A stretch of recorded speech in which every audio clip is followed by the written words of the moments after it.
Bill, how you doing?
One line of injects one line of injects one line of producer. Probably the average would be 300 feet.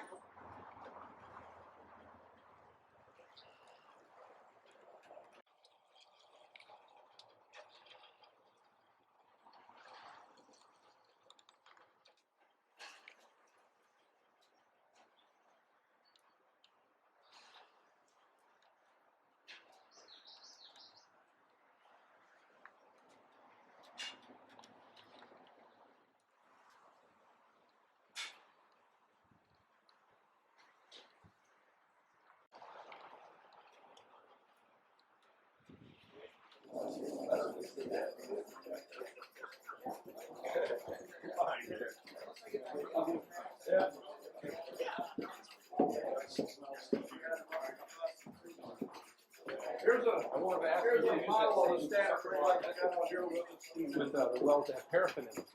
Here's the half-breed engine. This AC Thomas was one of the manufacturers of the conversion system. And that holds it down on this. Holds the engine down. Because there's a gas down there. It closes the gas down. It's filled up.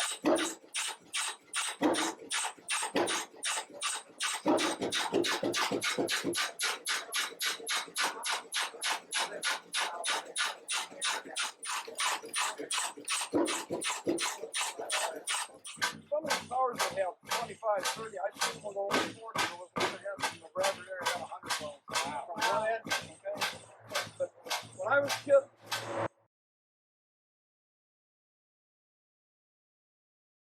our biggest problem here is water. I mean, and it's just water. That's what it is. At the EQB hearing, February 12th and Warren, Dave Clark from the Warren Group testified that you could put 500 pounds of sulfuric acid, which is battery acid, which is listed as an extremely hazardous material on the ground. And he used a barrel of our water as an example, which is 420 pounds. But in Act 13, Chapter 78.1, and that's the old 78, it says, a spill of brine within a 24-hour period on or into the ground at a well site with a TDS of over 10,000 parts per million has to be reported. 5 gallons. You're talking 50 pounds. And it's not a hazardous material. I got on the EPA website of all the hazardous materials. 84 pages of them.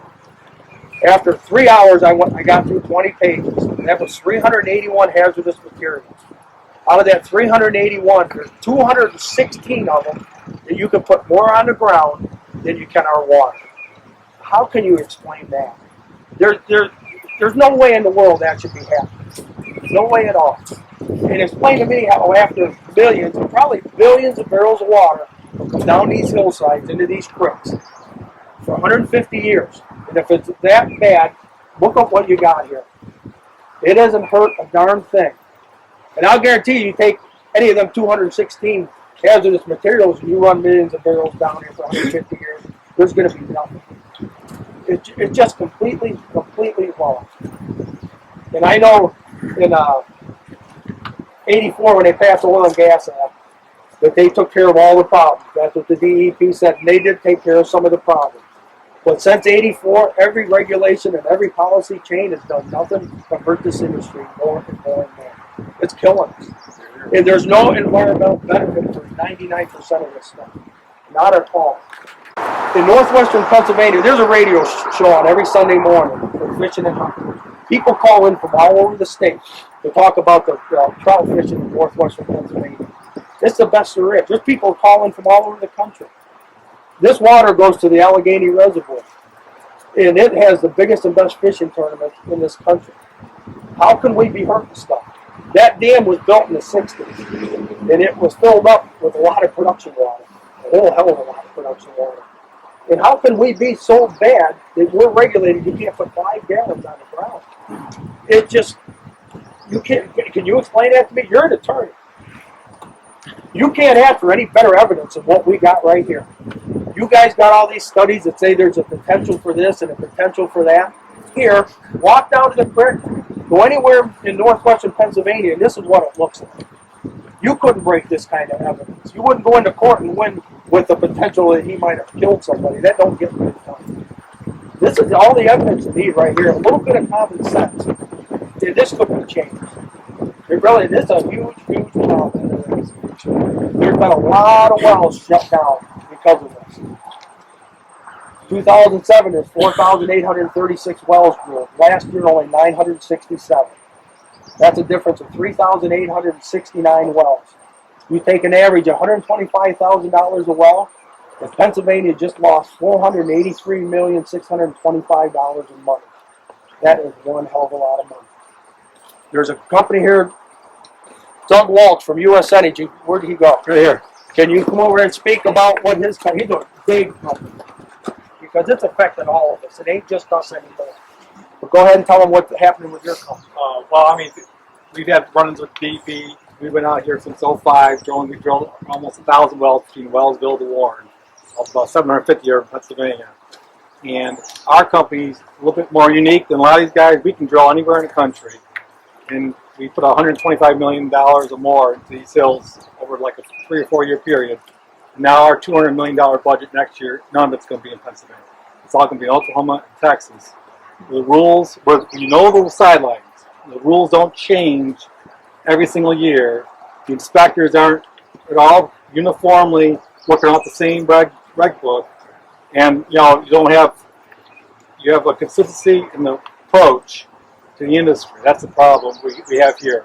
I sat down with the DEP guys in Warren, and they said, well, the problem you guys have is that we have one set of regulations, and you got to comply with them. And we're also involved in Marcellus. I mean, we have wells in Greene County, we have wells in Westmoreland County, so we know what that's all about. We also drill in the Bakken, where wells cost $10 million too. So we know what the economics have to just drive the decision-making process. And unfortunately, the DEP is not looking at the economics of this area. And these wells can't afford a Marcellus-type drilling pad. They don't use $10 million a day. And we can't spend, we just had a small oil spill up here, a barrel of oil, $50,000 to clean a barrel oil spill with the regulations that are in place recently within the last few months. That you can never make water quality happen. Yeah, and that lease now will not make money for years because of that one thing. So it's got to be, if you're going to put regulations in place, they've got to be consider what the industry can absorb. And I think everybody will say that their ENS control measures are probably far better than they were 10, 20 years ago. Because everybody's much more cognizant of it than they used to be. But you can't go to the point where you drive the industry out of business, and that's what's happening now. And as a result, you know, our company, we have the ability to move elsewhere. Not a lot of these guys don't have that capability. But you know, as a result, you know, we had 40 people working here, and we got about 25. You know, and we're not going to drill any wells in New York and Pennsylvania in this part of the world because of the regulations. So, I mean, we're just one company of hundreds down here, but we have to be a little bit bigger than others. But you know, we like the area. We like to continue. We don't even want to acquire any wells. because we don't know what the rules are going to be, you know, and it'll make the economics go upside down. So, thank you very much for the opportunity. I know that really have to here because with the permits and all everything else, that's what I asked for. To me, there ain't no problem. I mean, you got 150 years of evidence right here. All them studies that say there's a potential. Makes it through, the oil will stay here, so we got it. So we got 4 of them. So there ain't ever going to be any oil getting through. If any oil happens to get through there, it's going to stop here. The water's going underneath. We come into this tank. This was help set up from a professor from Penn State. The water is running up and over and out them holes. Supposedly all the solids settle out in this tank. My dad just added the water fountain. No, that's for aeration. I told him for one of those colored spotlights. That helps irrigate the water.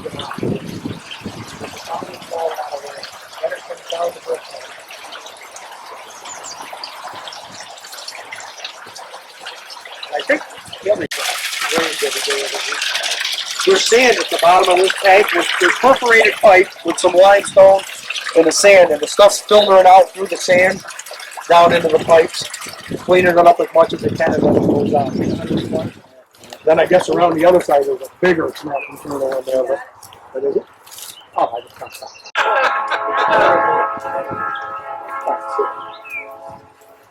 Oh, I see it right under the. Oh, yep, right there. Yep. Oh, right there, yeah. Holy cow, he's a big boy. So He's a big boy. for turtle to live in there, you've got to start to eat. So,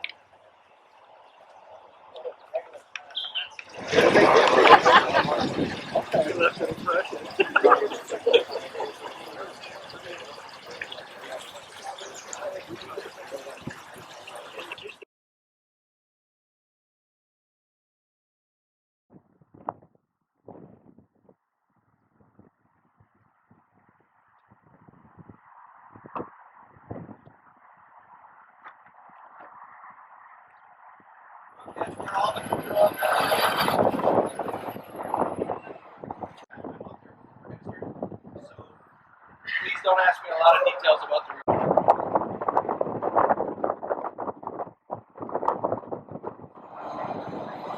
Right here on the left is the ore bin. That's where trucks come in and pick up finished product. They can pick up fuel, gas. We just started recently bringing in crude cars from Michigan because we're always looking for more crude oil.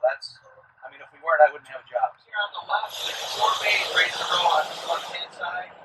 This is where all the trucks that bring crude oil in, they hook up to one of these hoses, they start the pump. Everything electronic, all the computers. Cookers still use this. They still use this one.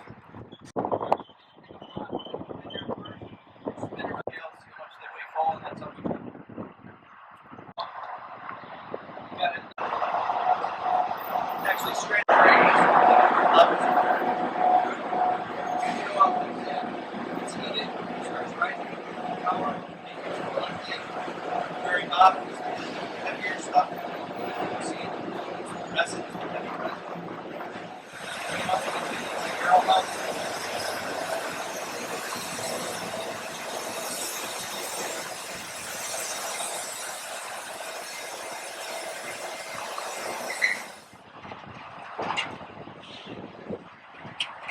Next thing we're going to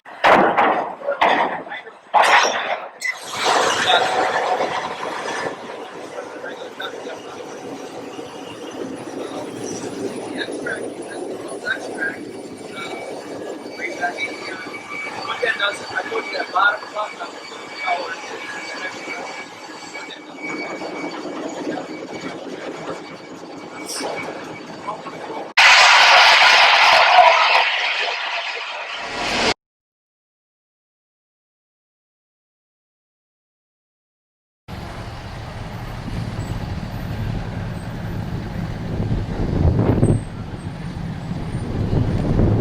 Up that rod line right up there, and then the newest one is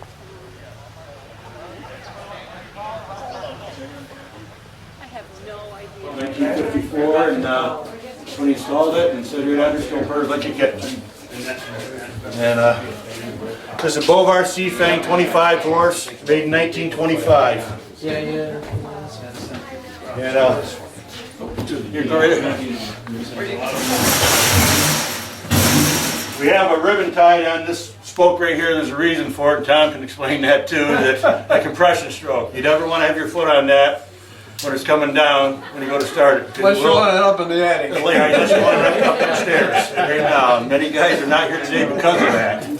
And so just to play it safe, we put an orange ribbon on it so I don't ever make that mistake.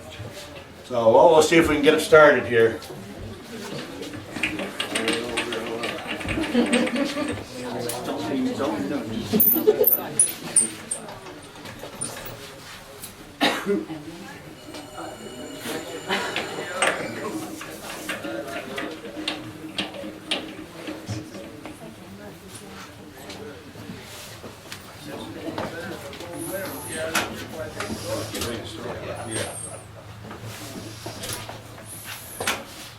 Uh-oh, he's temperamental.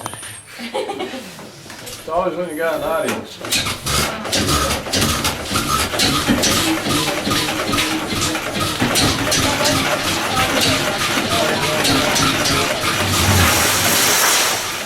I'll turn the water on back here.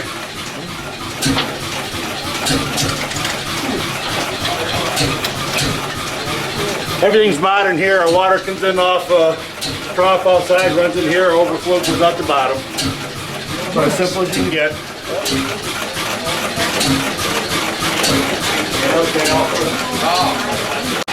There's two on over here just to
For the wells, out of knife play.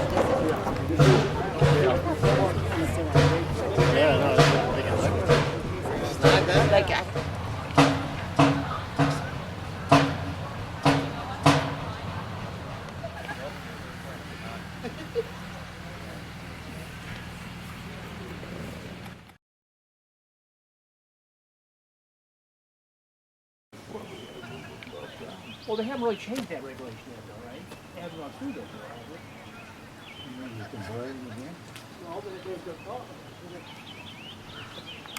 have That's why they're not quite so much. But most of these wells were drilled. We drilled some new ones in the 80s, but a lot of them were up here in the early 1890s, and it still produces really good. It really does. It hasn't tapered down like most leases, so this is a lease that'll be here for 100 years if we can. It's only about 18 now.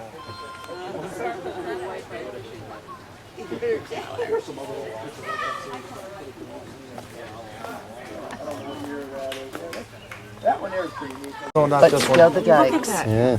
You know, no, these are all, I guess. Yeah.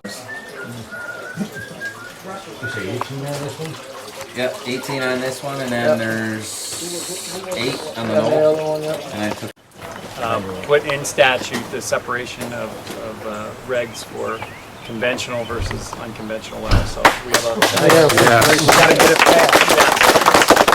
That's right. Well, I think we owe Scott a debt of gratitude, and any of the other senators and representatives here that. Marty has a companion piece for the House. Thank all of you.